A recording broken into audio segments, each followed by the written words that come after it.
হেরা গুহার মাঝে তিনি একাকিত্ব থাকতেন, একা একা থাকতেন। দিনের পর দিন, রাতের পর রাত সেখানে থাকতেন। খাবার নিয়ে যাইতেন, পানীয় খাবার। যতদিন খাবার থাকতো ততদিন ওখানে থাকতেন, খাবার শেষ হলে আবার আসতেন। এরকম যখন হীরা গুহায় যখন তিনি বসবাস করতেন, একাকিত্ব ভাবে থাকা শুরু করলেন, হঠাৎ করে একদিন জিবরাইল আলাইহিস সালাম হাজির হয়ে গেলেন। জিবরাইল আলাইহিস সালাম হাজির হইয়া, জিবরাইল হাজির হওয়ার আগে নবীজি স্বপ্ন দেখতেন। এমন কিছু স্বপ্ন দেখতেন যেটা রাতের বেলা স্বপ্ন দেখলে পরের দিন সকালে তা বাস্তব হয়ে যেত। এই জন্য ওলামা ইকরাম বলে ওহীর ধরন ছিল কয়েকটা ধরন। একটা ধরন ছিল স্বপ্ন যুগে ওহী পাইতেন, আর একটা ধরন ছিল গায়বীভাবে আওয়াজ শুনতে পাইতেন। জিবরাইল প্রকাশ্যে হাজির হইল না, অদৃশ্য থাকা অবস্থায় নবীর কাছে ওহী দিয়ে দিতেন। আর একটা ধরন ছিল জিবরাইল আলাইহিস সালাম দাহিয়াতুল কলবি সাহাবীর রূপে ধারণ করতেন। আর একটা ধরন ছিল বিকট আওয়াজের মাধ্যমে ওহী নাযিল হইত। আর একটা ধরন ছিল জিবরাইল সরাসরি তার শরীরে আগমন করতেন। আর একটা ধারণ ছিল আল্লাহ তাআলা স্বয়ং নবীর কলবের ভিতরে ওহী নাযিল করে দিতেন। সুবহানাল্লাহ। এরকম 7টা ধরনে 7টা সূরাতে ওহী নাযিল হইত। তো নবীজির কাছে জিবরাইল আলাইহিস সালাম আগমন করার পূর্বে তিনি স্বপ্ন দেখতেন, বারবার বিভিন্ন স্বপ্ন দেখতেন, যেটাই দেখতেন সকালের মতো সত্য হয়ে যেত। এবার জিবরাইল আলাইহিস সালাম যখন হাজির হইলেন, আইসাই বলতেছে করো, নবীর কাছে বলতেছে করো। নবী বলেন আনা বিকারি, আমি পড়তে জানি না। জিবরাইল বলে ইকরা, পড়ো। নবী বলেন আনা বিকারি, আমি পড়তে জানি না। জিবরাইল বলে ইকরা, নবী বলে আনা বিকারি, আমি পড়তে জানি না। জিবরাইল যতই বলে ইকরা, নবী বলে আনা বিকারি, আমি তো পড়তে জানি না, কি করবো? এবার জিবরাইল আলাইহিস সালাম আল্লাহর নবীকে জড়ায় ধরছেন। তার স্বয়ং শরীরে আসছে জিবরাইল, তার রূপ যেটা, সেই রূপে আয়েশা নবীকে জড়ায় ধরে নিচে চাপ, বুকের সাথে চাপ দিয়া বলতেছে ইকরা বিসমি রাব্বিকাল্লাযী খালাক। সুবহানাল্লাহ। শুধু বলছে ইকরা বিসমি রাব্বিকাল্লাযী খালাক। নবী বলে ইকরা বিসমি রাব্বিকাল্লাযী খালাক, খালাকাল ইনসানা মিন আলাক, ইকরা রাব্বুকাল আকরাম আল্লাযী আল্লামা বিল কলম, আল্লামাল ইনসানা মা লাম ইয়ালাম। সুবহানাল্লাহ। এক নিঃশ্বাসে 5 আয়াত পড়ে বলছে। কিভাবে বললো? আগের বার শুধু ছিল ইকরা মানে পড়ো, কি পড়বো? নবী জানি না কি পড়বো। এবার বলতেছে ইকরা বিসমি রাব্বিকাল্লাযী খালাক, পড়ো তোমার প্রভুর নামে। সুবহানাল্লাহ। যেই জিবরাইল বলল পড়ে তোমার প্রভুর নামে, নবীজি পড়া শুরু করেন ইকরা বিসমি রাব্বিকাল্লাযী খালাক, খালাকাল ইনসানা মিন আলাক, ইকরা রাব্বুকাল আকরাম আল্লাযী আল্লামা বিল কলম, আল্লামাল ইনসানা মা লাম ইয়ালাম। সুবহানাল্লাহ। সরাসরি যখন ওহী নাযিল হয়ে গেল, জিবরাইল যখন চাপ দিল, নবী ভয়ে আতঙ্কিত হয়ে গেছে। মুফাসসির ইকরাম বলেন নবীর উপর যখন ওহী প্রথম নাযিল হয়, কোরআন যখন অবতীর্ণ হয়, নবী এত ভয় পাইলেন, নবী মনে করলেন যে হয়তো আমার উপর কোনো কিছু ভয় করছে, আতঙ্কিত হয়ে গেল, আমার মনে হয় শেষ হয়ে যাবে জীবন। মারাত্মক ভয় হয়েছে। নবীজির শরীরে জ্বর আছে, তিনি বাসায় চলে গেলেন। বাসায় যে তার স্ত্রী হযরত খাদিজা বিনতে কুবরা রাদিয়াল্লাহু তাআলা আনহা, তাকে বলে স্ত্রী খাদিজা, আমাকে শোয়া দাও, আমাকে কম্বল বা খাতা দিয়া জাপড়াইয়া দাও। কেন? আমার শরীরে জ্বর আসছে, অসুস্থ হয়ে গেছে।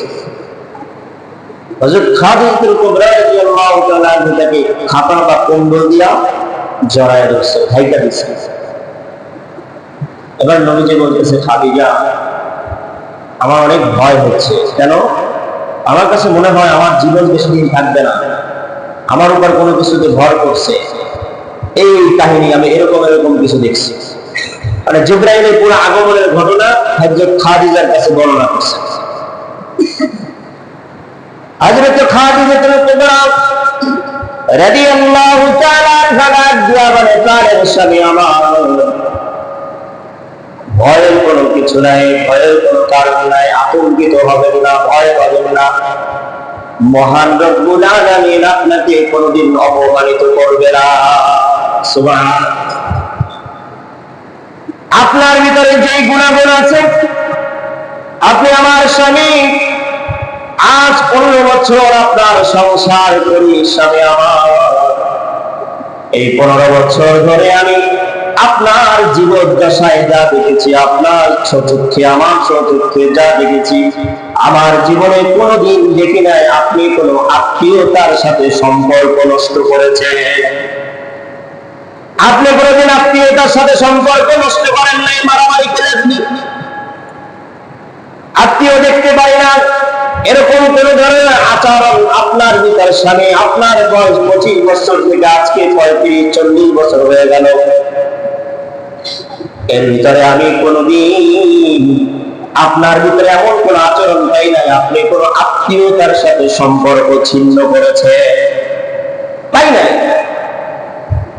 আমি কোনদিন দেখি নাই ঋণগ্রস্ত থেকে আপনি, যারা ঋণগ্রস্ত ছিল তাদেরকে আপনি সহযোগিতা করতে দেখেছি, যারা অভাবগ্রস্তদেরকে সহযোগিতা করে দেখেছি। অস্বামী আমার, এরকম গুণের অধিকারী কোন ব্যক্তিকে রব্বুল আলামিন অপমানিত ধ্বংস করতে পারে না। সান্ত্বনা দিচ্ছে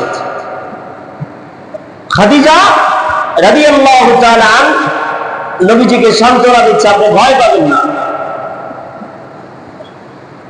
সান্ত্বনা দেওয়ার পরে হযরত খাদিজাতুল কুবরা রাদিয়াল্লাহু তাআলা নবীজির জবান থেকে তার এই সমস্ত ঘটনা শোনার পরে আম্মা জান খাদিজাতুল কুবরা রাদিয়াল্লাহু তাআলা আনহার চাচাতো ভাই ওয়াকার বিন ওয়ালিদ খালিদ তার কাছে নিয়ে গেলেন। তিনি ছিলেন খ্রিস্ট ধর্মের একজন পণ্ডিত, একজন আলেম।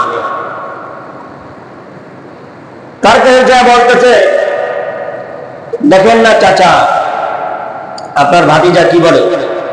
তিনি ছিলেন বৃদ্ধ বয়স্ক, কিন্তু খাদিজার চাচাতো ভাই ছিলেন বৃদ্ধ বয়স্ক।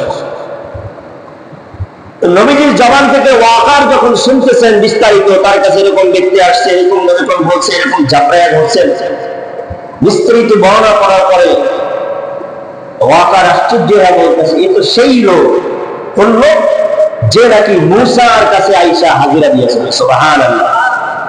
এটা এমন ফেরেশতা যে নাকি নূহুর কাছে এসেছিল, এটা সেই ফেরেশতা যে ইব্রাহিমের কাছে এসেছিল, এই যেই ফেরেশতা যে মূসার কাছে এসেছিল, সেই ফেরেশতা যে ঈসার কাছে আসছিল, সেই ফেরেশতাই তোমার কাছে হাজির হয়েছে। সুবহানাল্লাহ। ওয়াকার ডাক দিয়ে, আমারে মুহাম্মদ, আমি গ্যারান্টি সহকারে বলতে পারি, তোমার গোত্রের মানুষ, তোমার নিকট আত্মীয় স্বজন, তোমার চাচারা, তোমার কাছের মানুষ তোমাকে মক্কা নগর থেকে তাড়িয়ে দিবে।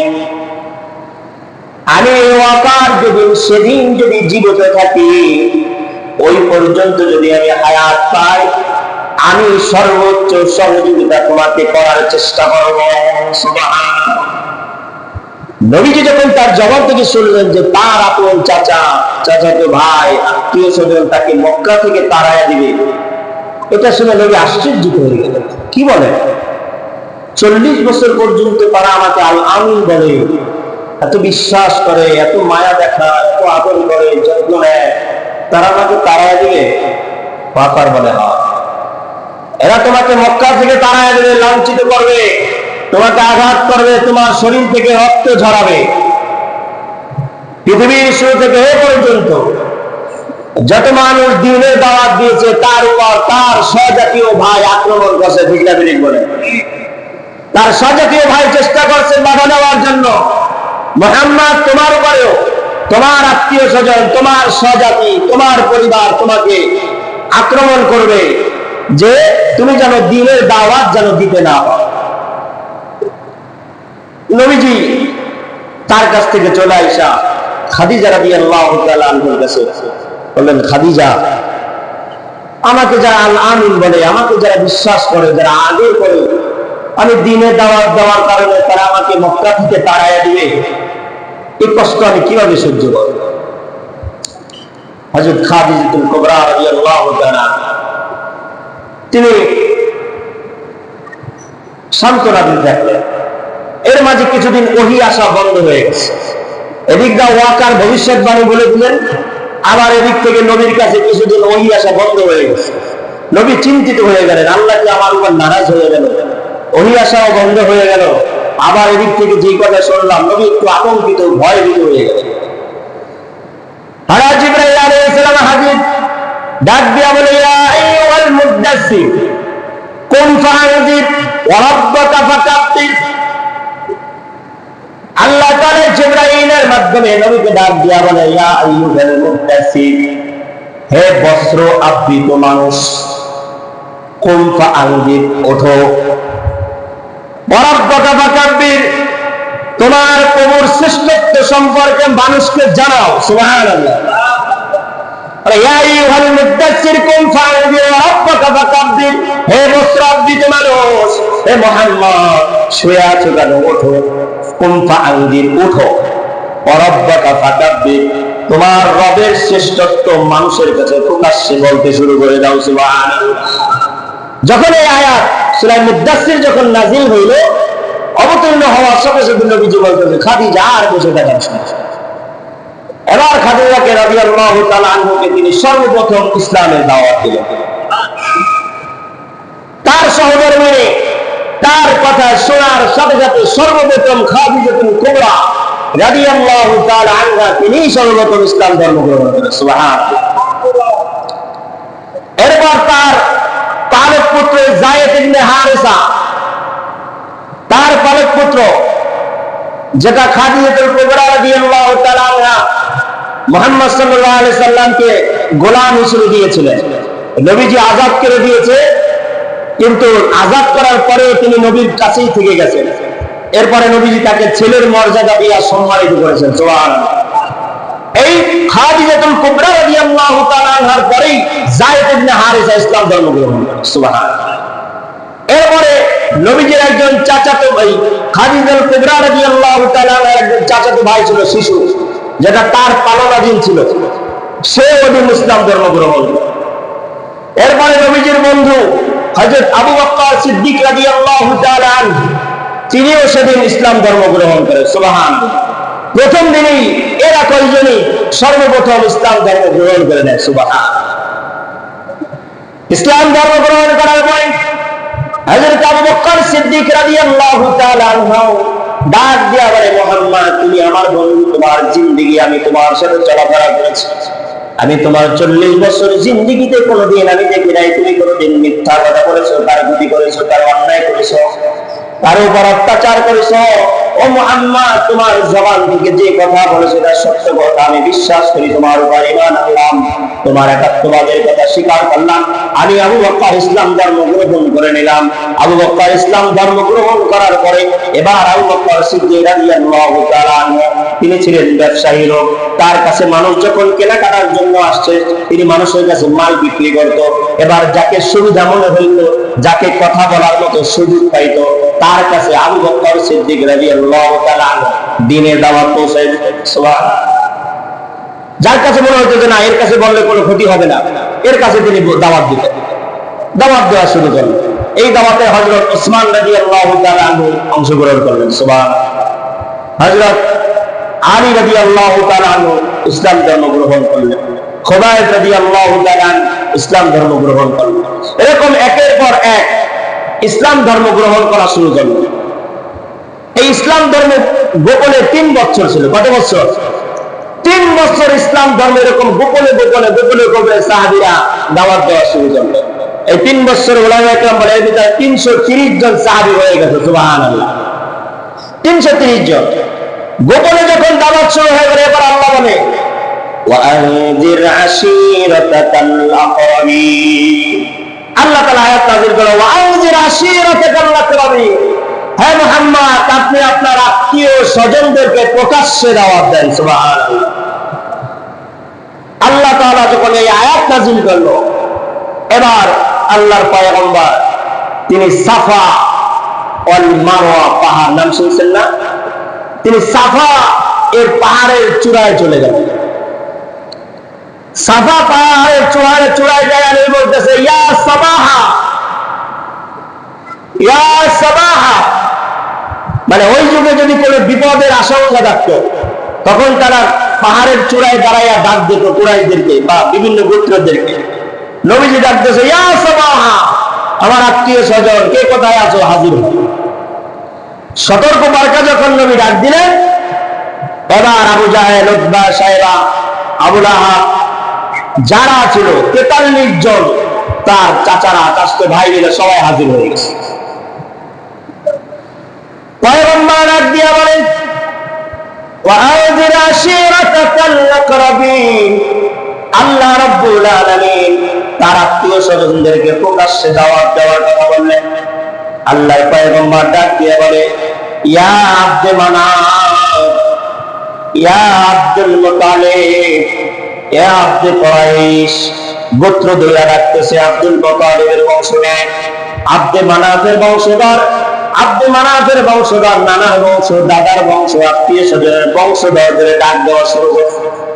তোমরা যেই পথে চলা শুরু করছো, এই পথটা হলো জাহান্নামের রাস্তা। তোমরা যেই মূর্তি বানাও, এই মূর্তি আল্লাহ রাব্বুল আলামিনের কাছে শিরক, একটা ইবাদত। তোমরা এই ইবাদত থেকে ফিরে আসো, তোমরা অন্যায় থেকে ফিরে আসো, তোমরা ব্যভিচার থেকে ফিরে আসো। তোমরা যদি ফিরে না আসো, কঠিন কিয়ামতের ময়দানে তোমাদের জন্য রয়েছে জাহান্নামের ব্যবস্থা। নবীজি তাদেরকে এরকম দাওয়াত দিয়ে দিলেন, বিভিন্ন গোত্র ধরে ধরে ডাক দিয়া ইসলামের বাণী যখন শুনাই দিলেন, আত্মীয় স্বজন সবাই শুনলেন, কেউ কিছু বলে না। সবাই যখন বাণী শুনে না চলে গেছে, কিন্তু আবু লাহাব দাঁড়াই আছে। আবু লাহাব দাঁড়াই ডাক দিয়ে বলে মুহাম্মদ, এখানে তোমার যারা, আমরা যারা উপস্থিত হয়েছে, তোমার সবাই চাচা, চাচাতো ভাই, আত্মীয় স্বজন, সবার সময় নষ্ট কইরা তুমি তোমার বানানো ধর্মকে দাওয়াত দিলা, তুমি ধ্বংস হয়ে যাও। নাউজুবিল্লাহ। আবু লাহাব ডাক দিয়া বলে মুহাম্মদ, সময়কে নষ্ট কইরা তোমার চাচা, চাচাতো ভাইদেরকে, আত্মীয় স্বজনকে ডাক দিয়া তোমার বানানো ধর্মকে দাওয়াত দিলা, মুহাম্মদ তুমি ধ্বংস হয়ে যাও। শুধু কি তাই? আবু লাহাব যখন বলে মুহাম্মদ ধ্বংস হয়ে যা, আল্লাহ তাআলা বলে তাব্বাত ইয়াদা আবি লাহাবি ওয়া তাব। সুবহানাল্লাহ। আবু লাহাব শুরু করেছে মুহাম্মদ ধ্বংস হয়ে যাও, আল্লাহ রাব্বুল আলামিন আবু লাহাবের হাতটাকে ধ্বংস করে দিয়েছে। এই সূরা যখন আপনারা অর্থ বলে দেখেন, সূরা লেখা আছে তাব্বাত ইয়াদা আবি লাহাবি ওয়া তাব মা আগনা আনহু মালুহু ওয়া মা কাসাব সায়াসলা নারান যাতা লাহাবি ওয়া ইমরাতু হাম্মালাতাল হাতাব ফি জিদিহা হাবলুম মিন মাসাদ। শুধু আবু লাহাবকে ধ্বংস করে নাই, আবু লাহাবের ধন সম্পত্তি এগুলা কোনো কিছুতেই কাজে আসে না। শুধু আবু লাহাবকে ধ্বংস করেছেন না, তার স্ত্রীকে সহকারে ধ্বংস করে দিয়েছে। কেন ধ্বংস করলো? আবু লাহাব কি অপরাধ করছে? এই যুগে ফেরাউন এসেছিল, এই যুগে নমরুদ এসেছিল। এরা তো দুনিয়ার জমিনে অত্যাচার কম করে নাই, ঠিক না বেড়ে করে। ফেরাউনের নামে কোন সূরা আছে বলতে পারবেন? নাই। নমরুদের নামে কোন সূরা আছে? নাই। আবু জাহেলের নামে কোন সূরা নাই, কিন্তু আবু লাহাবের নামে সূরা আছে। ফেরাউনের নামে আয়াত বর্ণিত হয়েছে, নমরুদের নামে আয়াত আছে, কিন্তু আবু লাহাব এমন একটা বদমাশ, যার নামে আল্লাহ তাআলা সূরা নাযিল করছে। কেন? কি এমন করছে? আবু লাহাব নবীজির চাচা ছিল। যখন নবীজি যখন চূড়ায় দাঁড়াইয়া, সাফার চূড়ায় দাঁড়াইয়া নবী যখন দিনে দাওয়াত দিল, সবাই চলে গেছে। আবু লাহাব নবীকে এরকম ধ্বংস হওয়ার বদদোয়া দিয়া ক্ষান্ত হন নাই। ও বলছে মুহাম্মদ তুই ধ্বংস হয়ে যা। সাথে আবু লাহাবের কাছে পাথর ছিল, নবীজির দিকে ছুঁড়ে গেছে। নাউজুবিল্লাহ। আবুল আহাবের পাথর নবীর চেহারায় শরীরে লাগা, নবীজির শরীর থেকে রক্ত জখম এই পাহাড়ে চূড়ায় দাঁড়ায় বের হওয়া। শুধু কি তাই, আবুল আহাবের দুইজন সন্তান ছিল, ছেলে সন্তান, যারা নবীজির দুইজন মেয়েকে বিবাহ করেছিল। আবুল আহাব বাড়িতে যাইয়া তার সন্তানদেরকে ডাক দিয়া বলছে, সন্তান, তোরা যদি আমার সন্তান হও, এই মুহূর্তে মুহাম্মাদের দুই মেয়েকে তালাক দিয়া তার বাপের বাড়ি পাঠিয়ে দাও। নাউজুবিল্লাহ। আবুল আহাব বাড়িতে যাইয়া সন্তানদেরকে আদেশ করেছে। আবুল আহাবের সন্তানেরা বাবার কথা শুনি না, নবীজির দুই কন্যাকে তালাক দিয়া নবীজির বাড়িতে পাঠিয়ে দিছে। কত নির্যাতন করছে। শুধু কি তাই না, নবীজি যখন সেজদায় নত হয়ে যাইতেন, এই আবুল আহাব উটের নাড়ি বুড়ি দিয়া নবীজির মাথাটাকে ঢাইকা দিতেন। নাউজুবিল্লাহ। নিঃশ্বাস নিতে পারতেন না, এরকম ঢাইকা দিতেন। নবীজি যখন দ্বীনের দাওয়াত দিতেন, আবুল আহাব এরকম দাঁড়ে দাঁড়ে যাইয়া মানুষদেরকে বলতো, কার কথা শুনে তো পাগল। নাউজুবিল্লাহ। আবুল আহাবের স্ত্রী কি করতো? আবুল আহাবের স্ত্রী এরকম মুনাফিক ছিল, গীবতকারিণী ছিল, গীবত করতো মানুষ। সে নবীজির দরজার সামনে কাঁটা রেখা দিত, নবীজির ঘরের দরজার সামনে কাঁটা রেখা দিত, যে যখন মুহাম্মদ বের হবে তার পায়ে যেন কাঁটা ঢুকে যায়, আঘাতপ্রাপ্ত হয়, কষ্ট পায়। নাউজুবিল্লাহ বলেন। এরকম অত্যাচার আপন চাচা করতেন। আল্লাহ রাব্বুল আলামিন সহ্য করতে না পেরে তার নামে সূরা নাযিল করেছে। আবু জাহেলের জন্য সূরা নাযিল হয় নাই, উতবার জন্য সূরা নাযিল হয় নাই, আবুল আহাবের জন্য সূরা হলো। কারণ আবুল আহাব নবীকে এই পরিমাণ কষ্ট দিয়েছে, তার মেয়েকে তালাক দিয়া সন্তানদের কাছে নিয়ে আসে। তো নবীজি যখন প্রকাশ্যে দাওয়াতের ঘোষণা করলেন, এবার যখন তার আত্মীয় স্বজন কেউ ইসলাম ধর্ম গ্রহণ করেছে, কেউ করে নাই, কেউ তার কথা শুনছে, কেউ শুনে না, এরকম দ্বীনের দাওয়াত চলতে শুরু করলো। এক পর্যায়ে যখন সাহাবীরা প্রকাশ্যে যখন দ্বীনের দাওয়াত শুরু করলো, তখন প্রকাশ্যে 5 ওয়াক্ত নামাজ ফরজ হয় নাই। প্রথমিক পর্যায়ে 5 ওয়াক্ত নামাজ ফরজ হয় নাই, তবে নামাজ তারা পড়তেন। কিভাবে পড়তেন? তাদের উপরে উলামা ইকরাম, মুফাসসির ইকরাম বলছেন, সকালে 2 রাকাত এবং সন্ধ্যায় 2 রাকাত পড়তেন। 2 রাকাত করে প্রতিদিন নামাজ পড়তেন। এরকম 5 ওয়াক্ত নামাজ ফরজ আসে মেরাজের সময়। কিন্তু নবীজি প্রাথমিক অবস্থায় 2 রাকাত করে, সকালে 2 রাকাত, বিকালে 2 রাকাত, এরকম করে সাহাবীরাও নামাজ আদায় করতেন, কিন্তু ইবাদত বন্দেগী করতেন। এরকম যখন ইবাদত শুরু হয়ে গেল, আরবের কাফেররা, উতবা, শায়বা, আবু জাহেল, আবুল আহাব, তারা দেখতেছে না, এরা তো দিন দিন তাদের দলকে ভারী করতেছে, কি করা যায়, তাদের উপর অত্যাচারের স্টিম রুলার চালায়। একটা সাহাবীকে অত্যাচার শুরু করে। আম্মার রাদিয়াল্লাহু তাআলা ইসলাম ধর্ম গ্রহণ করার পরে তার মা তাকে খাবার দেয় না, উত্তপ্ত রৌদ্রের মধ্যে দাঁড় করে একদম শুকায় রাখতেন। হযরত বেলাল রাদিয়াল্লাহু তাআলা ইসলাম ধর্ম গ্রহণ করেছেন। এবার বেলাল রাদিয়াল্লাহু তাআলা মুনিক উমাইয়া বিন খালদ, হযরত বেলাল রাদিয়াল্লাহু তাআলা বলে, আল্লাহ ছাড়া কেউ নাই। উমাইয়া ডাক দেয়, বলে, বেলাল কার কথা বলো? আহাদ কে? আহাদ কার কথা বলো? বলে, যিনি আমার মালিক, যিনি আমার সৃষ্টিকর্তা, যিনি আসমানের মালিক, যিনি জমিনের মালিক, যিনি আরশ কুরসি লৌহ কলম জান্নাত জাহান্নামের মালিক, যাকে সৃষ্টি করেছেন আল্লাহ, আমাকে সৃষ্টি করেছেন আল্লাহ, তিনি আমার মালিক, তার নাম আহাদ, তাকে আমি বিশ্বাস করি। উমাইয়া ডাক দেয়া বলে, গোলাম, অগোলাম বেলাল, তুই তো আমার গোলাম, তোকে আমি পড়াই করে নিয়ে আসছি, তুই আমার কথা ছাড়া আর কাউকে খোদা বলতে পারবি না, আল্লাহ বলতে পারবি না। হযরত বেলাল রাদিয়াল্লাহু তাআলা ডাক দিয়ে বলে, উমাইয়া রে, আমার জীবন চলে যাবে, তারপর আমার জবান থেকে আহাদ সহ্য হয়ে যাবে না। বেলাল রাদিয়াল্লাহু তাআলা আনহুকে বস্ত্রহীন বানায়া উত্তপ্ত মরুভূমির বালুর মাঝখানে রেখে দিল। এমন উত্তপ্ত মরুভূমি, যেখানে চামড়া লাগার সাথে সাথে চামড়া গলে যাইত, ওইখানে বস্ত্রহীন বানায়া বেলাল রাদিয়াল্লাহু তাআলা আনহুকে উত্তপ্ত মরুভূমির মাঝখানে শোয়া রাখে।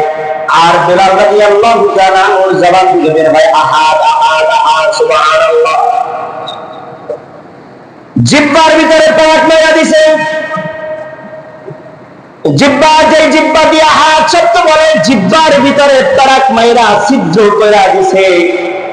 এবার বেলাল রাদিয়াল্লাহু তাআলা আনহু জবান থেকে আর শব্দ বের হয় বন্ধ করতে পারে না। বেলাল বলে হাত। বেলাল রাদিয়াল্লাহু তাআলা আনহুকে এলাকার যুবকদের যারা উচ্ছৃঙ্খল যুবক ছিল বেলালের হাত পাও বান্ধা উচ্ছৃঙ্খল যুবকের হাতে রশি ধরায় দিত। উচ্ছৃঙ্খল যুবক রশি ধইরা গলার মধ্যে তাই না রাস্তা দিয়া হাসরাইতে নিয়ে যাইত। নাউজুবিল্লাহ। হাসরাইতে যুবকরা নিয়ে যাইত, পাথর নিক্ষেপ করত। তারপরও বেলালের জবান থেকে হাত শব্দটা বন্ধ করতে পারে নাই। হযরত বেলাল রাদিয়াল্লাহু তাআলা এত কষ্ট দিনের জন্য করেছে। একবার ধর্ম গ্রহণ করার পরে শরীর থেকে রক্ত ঝরাইলো, জিহ্বা ছিদ্র করে দিল, শরীর রকম করে দিল, বস্ত্রহীন বানাইয়া উলঙ্গ বানাইয়া সমাজের মানুষের প্রতি লাঞ্ছিত করলো। দুনিয়ার মুসলমান এত কষ্টের বিনিময় দুনিয়ার জমিনে ইসলাম এসেছে রক্তের বিনিময়ে, শরীর থেকে চামড়া খসানোর বিনিময়, আপনার আমার মতো সিন্নি খাওয়ার বিনিময় না। ঠিক না বেটি? এখন তো ইসলাম হয়ে গেছে সিন্নি আর জিলাপির ভিতরে। মনে করে সিন্নি আর জিলাপি খাইতে পারলেই নবীর প্রতি ভালোবাসা হয়ে গেছে। বেয়াকুব নবীর প্রতি ভালোবাসা দেখাইছে বেলাল, শরীর থেকে রক্ত ঝরাইয়া চামড়া শরীর থেকে খুলে নিয়ে গেছে, জিহ্বার ভিতর পেরাক মারা দিছে। আপনার আমার ভিতর জিহ্বায় পেরাক মারার আগে বলবে কিসের ইসলাম চিনি না। ঠিক না বেটি বলেন? যদি বলে তুমি ইসলাম ধর্ম ছাড়ো, যদি না ছাড়ো জেলখানে রাখা দেবো। আপনার আমার ইমান এত মজবুত হয় নাই জেলখানে যায় থাকতে রাজি হয়ে যাবে। ইসলাম ধর্ম গ্রহণ করার জন্য শরীরের মাংস এমন ভাবে নিয়ে গেছে যে পরবর্তীতে হযরত ওমর পিঠের মধ্যে হাত দিয়ে দেখে যে পিঠে শুধু হাড্ডি দেখা যায়, কোনো মাংস নাই। আর আমাদের সমাজে এখন ইসলাম এমন হয়ে গেছে জিলাপি আর সিন্নি হয়ে গেলেই মনে করে নবীর প্রতি ভালোবাসা হয়ে গেছে। ঠিক না? নবীর ভালোবাসা এটা না, এটাই নবীর ভালোবাসা। নবীর ভালোবাসা এটাই করতে হবে যে নবীর প্রয়োজনে যেখানে যেটা দরকার হয়েছে সেখানেই সেটা করার নাম ইসলাম। ঠিক না বলেন? এভাবে সাহাবীদের উপর অত্যাচার শুরু হয়ে গেল, জুলুম নির্যাতন স্টিম রুলার পারিবারিকভাবে শুরু হয়ে গেছে। হযরত সুমাইয়া রাদিয়াল্লাহু তাআলা আনহু পুরো পরিবারটাকেই নির্যাতন শুরু করেছে। ছেলে মেয়ে সন্তান স্বামী সবাইকে অত্যাচার শুরু করেছে। হযরত সুমাইয়া রাদিয়াল্লাহু তাআলা আনহু ইসলামের সর্বপ্রথম মহিলা শহীদ ছিলেন। তাকে কিভাবে নির্যাতন করেছে? তিনি বৃদ্ধ বয়স্ক একজন নারী ছিলেন। বৃদ্ধ বয়স্ক একজন নারী ছিলেন। তাকে আবু জাহেল তার লজ্জা স্থান থেকে বল্লম ঢুকাই দিয়েছে। নাউজুবিল্লাহ বলে। ইসলাম ধর্ম গ্রহণ করার কারণে তার লজ্জা স্থানে বল্লম ঢুকাইয়া দিয়েছে আবু জাহেল। বল্লম ঢুকাইয়া তাকে হত্যা করে দুনিয়া থেকে বিদায় করছে। এরা ছিল নবীর আশিক, এরা ছিল আল্লাহ তাআলার তৌফিক, এরাই ছিল নবীর আশিক। আর আপনারা আমি নবীর আশিক দাবি করি, নবীর প্রতি ভালোবাসা দেয়। এরকম সাহাবী, মহিলা সাহাবী, পুরুষ সাহাবী, তাদের উপর এরকম অত্যাচার জুলুম নির্যাতন যখন শুরু হয়ে গেল, আল্লাহর নবী চোখ দিয়া পানি বের হয়, কান্নাকাটি করে। এক পর্যায়ে আবু জাহেল, উতবা, সাইবা যারা কুরাইশ বংশে যারা ছিল তারা নবীর কাছে পয়গাম নিয়ে আসছে। কি পয়গাম? দেখতেছে যতই নির্যাতন করি, যতই অত্যাচার করি, মুহাম্মাদের অনুসরণ যারা করছে তারা কোনোভাবেই থামে না, তারা দিন দিন আরো বৃদ্ধি পাইতেছে। কি করা যায়? নবীর কাছে গেছে, মুহাম্মদ তুমি আমাদের ভাতিজা, 40 বছর পর্যন্ত তোমার প্রতি আমাদের ভালোবাসা ছিল, তোমাকে আল আমিন বলে বিশ্বাস করি, এখনো বিশ্বাস করব। 40 বছর পর্যন্ত তোমার প্রতি যেই ভালোবাসা আমাদের ছিল এখনো তাই থাকবে, কিন্তু শুধুমাত্র তুমি যেই ধর্মের দাওয়াত দাও সেই ধর্মের দাওয়াত দিতে পারো না। তুমি কি এই ধর্মের দাওয়াত দাও টাকা কামানোর জন্য? তুমি কি এই ধর্মের দাওয়াত দাও নেতৃত্ব স্থান অর্জন করার জন্য? তুমি কি এই ধর্মের দাওয়াত দিতেছো তোমার বিচার সালিশ তোমারটা মানতে হবে এরকম? তাহলে শুনে রাখো মুহাম্মদ, তুমি যদি চাও যে তুমি এই সমাজের একজন নেতা হতে চাও, আমি উতবা বললাম তোমাকে সমাজের নেতা বানায় দেব। তুমি যদি চাও যে তুমি সমাজের সব থেকে ধনাঢ্য ব্যক্তি হতে চাও, আমরা টাকা কালেকশন করে তোমাকে সব থেকে ধনী ব্যক্তি বানায় দেব। তুমি যদি চাও যে তোমার নির্দেশ দ্বারা কোনো বিচার রায় হবে না, আমরা তোমাকে সমাজের সেই পর্যায়ে নেতৃত্ব দেব, তোমার কথা ছাড়া বিচার রায় হবে না। তুমি সমাজের যা চাও, নারী চাও, বাড়ি চাও, কি চাও, ক্ষমতা চাও, টাকা পয়সা চাও, যা চাও তাই দেওয়া হবে, তারপরে তুমি তোমার এই ধর্মের দাওয়াত দিব না, তাতে আমাদের বাপ দাদার ধর্মের মুখে কালি পড়ে যায়, আমাদের ক্ষমতা নিচে হয়ে যাইতেছে। আল্লাহ নবীর কাছে যখন এরকম প্রমাণ দিয়ে গেলেন, আল্লাহ নবী বলে ওয়া আরসালনাকা ইল্লা রাহমাতাল লিল আলামিন। আল্লাহ নবী ডাক দিয়া বলে, চাচা উতবা সাহেব, ও আবু জাহেল, আবু লাহাব, তোমরা শুনে রাখো, তোমরা আমাকে নারী বাড়ি, তোমরা গাড়ি সম্পত্তি যা কিছু প্রমাণ আমাকে দেখাও না কেন, আল্লাহ রাব্বুল আলামিন আমাকে সৃষ্টি করেছে জাতির রহমত হিসেবে, আমাকে সমস্ত সৃষ্টিজীবের রহমত হিসেবে বানাইছে। আমাকে আল্লাহ রাব্বুল আলামিন দুনিয়ার জমিনে পাঠাইছে পথহারা মানুষদেরকে পথ দেখায়া জান্নাতে নেওয়ার জন্য। আল্লাহ রাব্বুল আলামিন দুনিয়ার জমিনে আমাকে পাঠিয়েছেন যারা জাহান্নামী গ্রস্ত তাদেরকে জাহান্নাম থেকে বের করে জান্নাতে নেওয়ার জন্য। ও চাচা, তোমরা যতই আমাকে টাকা পয়সার প্রলোভন দেখাও না কেন, ধন সম্পত্তির প্রলোভন দেখাও, ক্ষমতার লোভ দেখাও, তোমরা যা কিছু দেখাও না কেন, এক বিন্দু পিছু পাও আমি মুহাম্মদ হব না।